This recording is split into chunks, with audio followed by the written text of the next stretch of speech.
everybody. I'm Larry Ridley, and this is the NFL on EA Sports. We've got a matchup today where the focus will be on the passing game.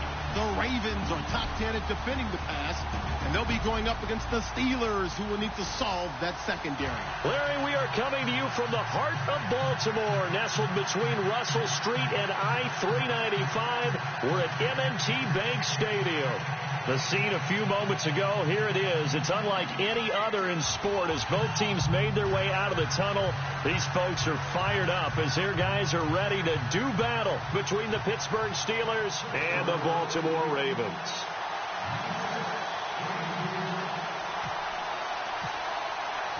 It's the final 3 weeks of the season. Still plenty to play for here as we're underway in Week 15.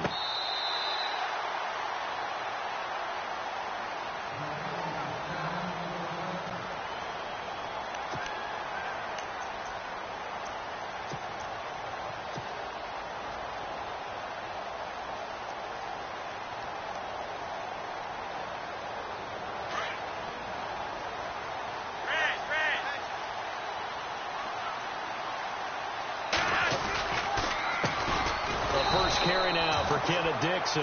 And he will lose yardage here back at the 23-yard line. That's going to go as a loss of 2, and it'll be second down.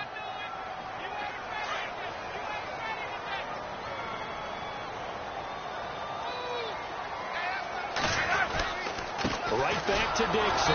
Trying to find a lane, but instead he'll get back to the line of scrimmage and no more. Maybe a gain of a yard that time, but yeah, from the spot, actually no gain. So 3rd and long.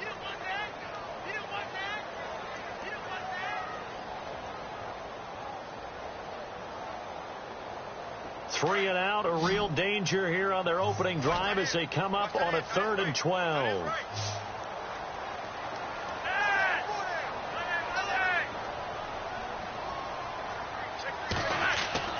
Now Flacco.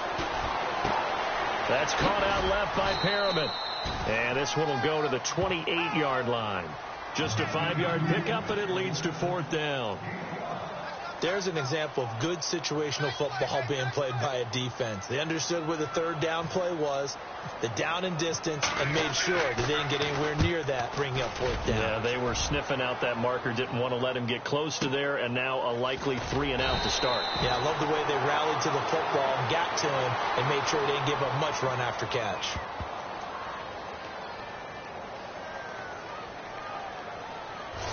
Officials so cognizant of that call nowadays, but that one looked pretty easy. Yeah, you're right. They took out of their hands having to wonder whether it's a 5-yard or a 15-yard inadvertent or not. Now, it's a lot easier. You see it, you call it.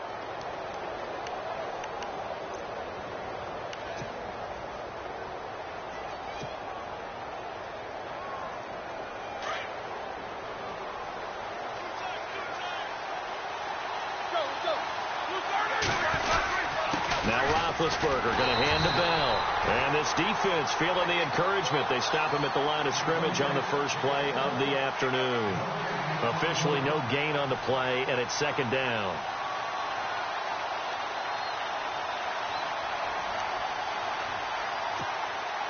And on 2nd and 10 now.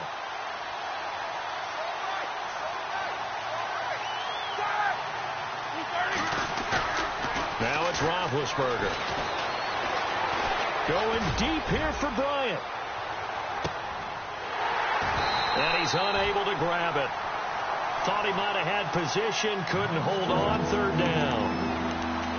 Brandon, it looked like he had his hands on it for a moment, but let's face it, that was going to be a tough catch all the way because of the presence of the defense right there as he was trying to haul it in. Yeah, nice job to force the incompletion. And on 3rd down, a nickel formation here defensively.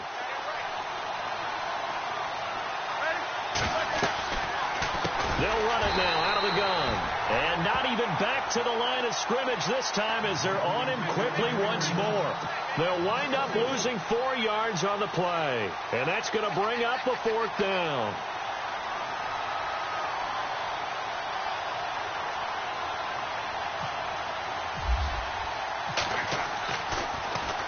They punted 3 times in the loss last week as he sends this one away. And that is very well done there, as this will be marked out of bounds at the 5-yard line. And now Baltimore gets set to take the field. They're going to have to go at least 50, 60 yards here if they want to ensure that they don't have to punt the ball like they did last time. Yeah, so what you're saying is we're not playing to just get out of the shadow of your own goal line, right? You're playing to make sure the punter doesn't see the field again. So it's not picking up a couple of first downs. You want to pick up 5 or 6 first downs and make sure you move the ball into their territory. The drive begins with a run by Dixon. And some room to work. Room past the 20. And he's able to get this one all the way past the 30. A big hitter there. A first down gain of 26 yards. For a lot of people, MVP award means a quarterback award usually. But over 100 yards again last week. You're going to have to look his way more than once when giving out this award this season, I think. Yeah, it's not just the consistency. It's been some plays that we've seen where we talk about it for weeks thereafter. That's what we're getting out of him. Over 100 yards last week. Expects to continue that in this game, too. And he'll be limited to a short gain up to about the 34-yard line. Give him a couple on the carry there. 2nd and 8. Well, he was looking for some running room, and there wasn't a whole lot of it there on that play. I think he was lucky to get a couple of yards out of it because those defenders, they were rallying to the football pretty quickly. And after the play on the ground, that brings up 2nd down here.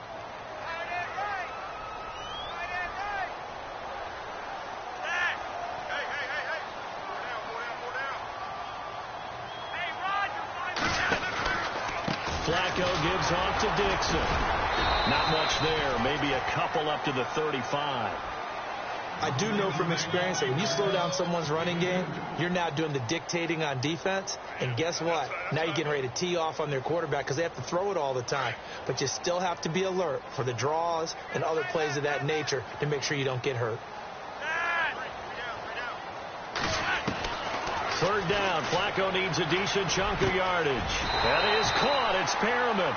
And they convert on 3rd with a gain of 22. So there on that play, offensively, they ran the crossing route. Defense was in zone coverage. So as a former DB, how tough is it to defend that? It's really difficult because your natural inclination is to chase the receiver and maybe leave your zone. So you have to have discipline in order to talk to your other coverage guys and let him know that that receiver's crossing from your zone to the next zone. He's coming your way. Make sure you have him. And then when the ball is actually thrown, secure the tackle. When they're moving on crossing routes, if you miss a tackle, it usually results in a big play. So they took a shot on 1st down but couldn't connect. Those throwing windows get a lot tighter near the end zone, don't they? And here's the thing. You already probably have 3 points in your hip pocket. You force a throw here and give up an interception, you come away with nothing. Especially tough in the middle 3rd of the field where he threw that one. On 2nd down, it's Dixon. And an alley to run. And he gets this inside the 35-yard line. It's a pickup of 11 at a Baltimore 1st down.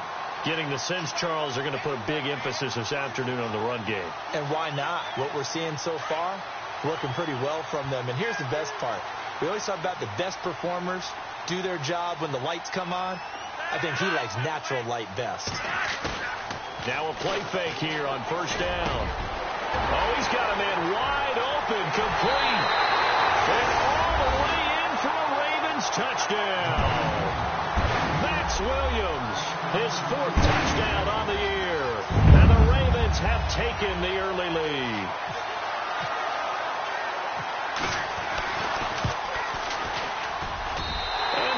Lead at 7-0.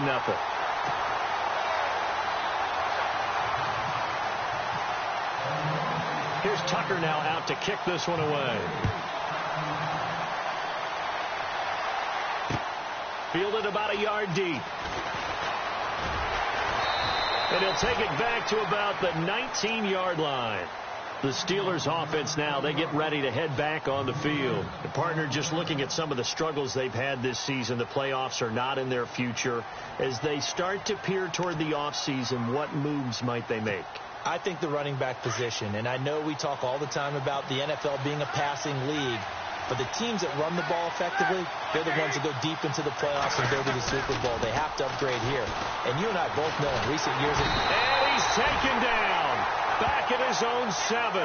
Chris Wormley in there to bury him for a loss of 11. He probably feels like he cannot get a break. He was sacked 7 times last week.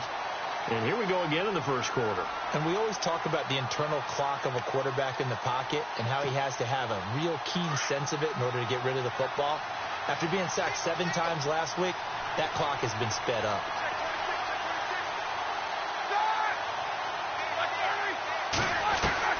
On second down, here's Roethlisberger. And the hit jarred it loose.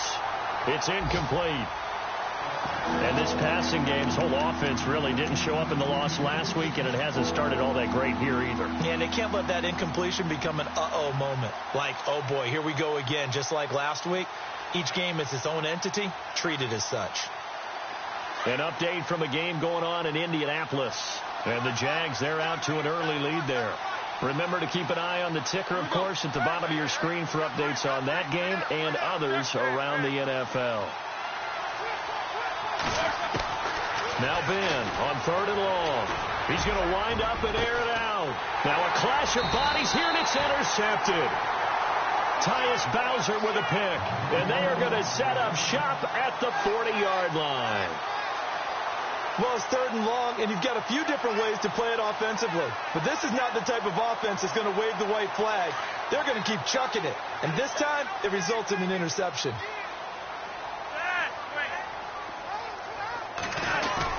They get the pick. Now what can Flacco do on 1st down? And his throw here's incomplete. The tight end, Max Williams, the intended receiver. And now it's 2nd down. When I watched that play, I thought about what my coaches had told me in the past. The biggest teaching point, get your head around. Locate the football so you can make a play on it while it's in the air. That's exactly what he did there. That was nice. Flacco to throw again on 2nd down. Into heavy traffic, and it's intercepted. It's picked by the linebacker, T.J. Watt. 20.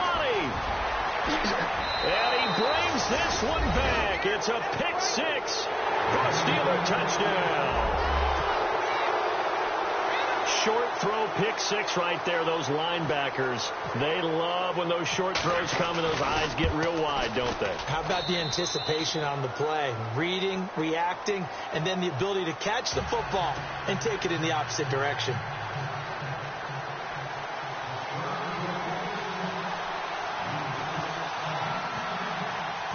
So we're right back where we started. All even as the kick's away.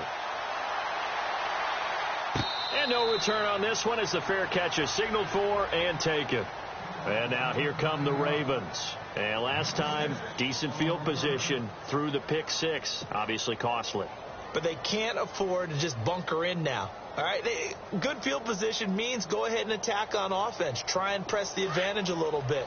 They just have to be better with the football on this possession. So that didn't bother you too much last time? No, because it's exactly what you're supposed to do. You can't have good field position, not try to take advantage of it. Sometimes the defense... Blitz coming, and down he goes. Ryan Shazier. Tough to handle on that blitz. He gets him for a loss of 5.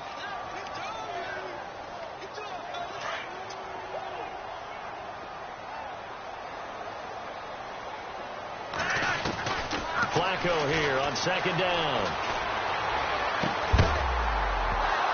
And incomplete there. A nice hit. Jars the ball free and brings up 3rd down. And Charles, got to like what this defense has been able to do these last couple of plays. Yeah, they get the sack on 1st down. Then they force the incomplete pass. Now they're just a play away from getting the football right back. But it's a big play. They've got to hold up. 3rd and long for Joe Flacco. And he's got his man. That's Macklin. And he's going to be brought down on what will be the final play of this first quarter. 2nd quarter now. Brandon Gaudin and Charles Davis with you. It's the Ravens who have the football, and they've got it here with a 1st down.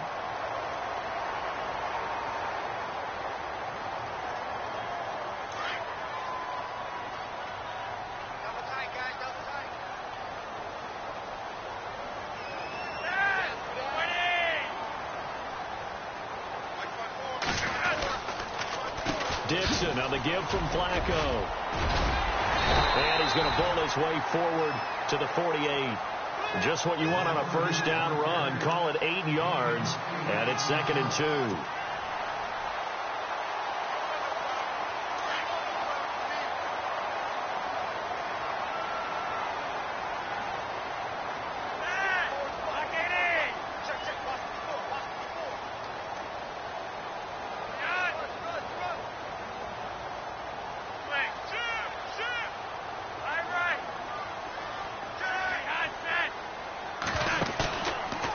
Trading up play action. Flacco.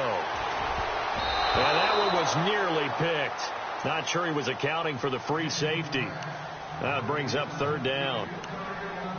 Well, nearly another interception there. That would have been 2 drives in a row with a pick. He's got to start taking care of the ball way better than what we're seeing. Interestingly, that throw was probably worse than the one he threw the interception on last drive, but fell incomplete. The Ravens on third down. They've been okay, 2 for 3 thus far. This time they face a 3rd and 2.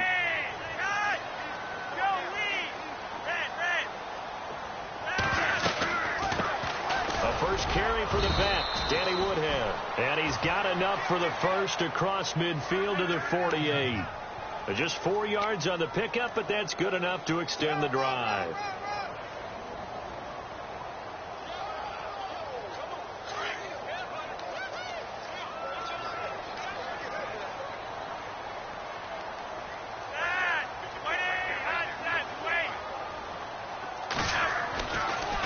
First down, Flacco. Looking for Perriman, and it's intercepted. Picked up by the former